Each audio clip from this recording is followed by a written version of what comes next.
என் அன்பு செல்லமே, உன்னுடைய வாழ்க்கையில் நீ இன்பத்திலும் துன்பத்திலும் ஒரே நிலையில் இருந்தால் எப்பேற்பட்ட கஷ்டம் வந்தாலும் அதை சமாளிக்கும் மனப்பக்குவமானது உனக்கு வந்துவிடும்.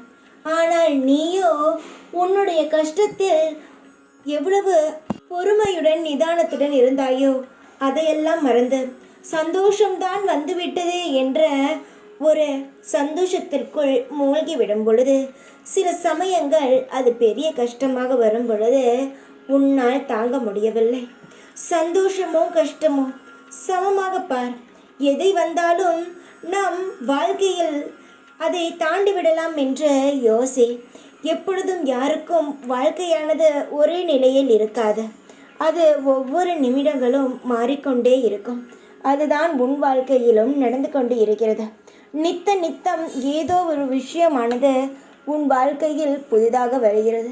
சில சமயங்களில் பிரச்சனைகளும் சில சமயங்களில் சந்தோஷங்களும் எந்த நேரம் வருகிறது என்று தெரியாமல் புதிதாக வந்து உன் மனதை குழப்பம் அடைய செய்கிறது. என்னுடைய தங்கமே, எல்லா நேரங்களிலும் நிதானமாக இரு. எப்பேற்பட்ட இன்பம் வந்தாலும் அதை அமைதியாக கையாளு.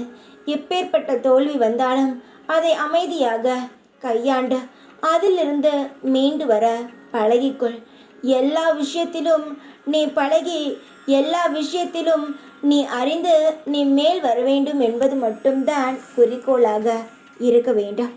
எப்பொழுதும் என்னை ஒரு வட்டத்திற்குள்ளே வைத்திருப்பேன்.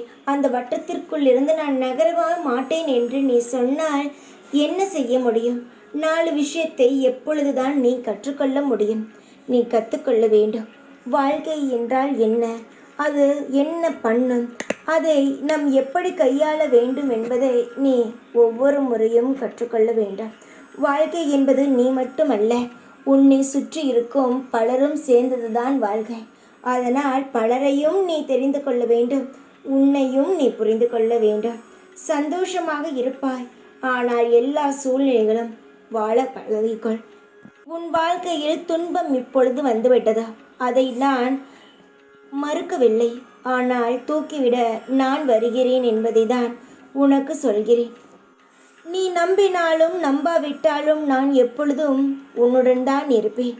அனைவருக்கும் நான் தந்தையாக இருந்த பாசத்தை கொடுத்து அவர்கள் தப்பு செய்தாலும் சரி, சரியாக இருந்தாலும் சரி, ஒவ்வொரு முறையும் அவர்களுக்கு நான் அறிவுரை கூறிக்கொண்டே இருப்பேன். அதனால் நீ பயப்பட வேண்டாம். எது செய்தாலும் நான் உன்னிடம் வந்து சொல்வேன். தைரியமாக இரு. எப்பொழுதும் உன் கூடவே இருப்பேன் நான். ஓம் சாய்ராம்.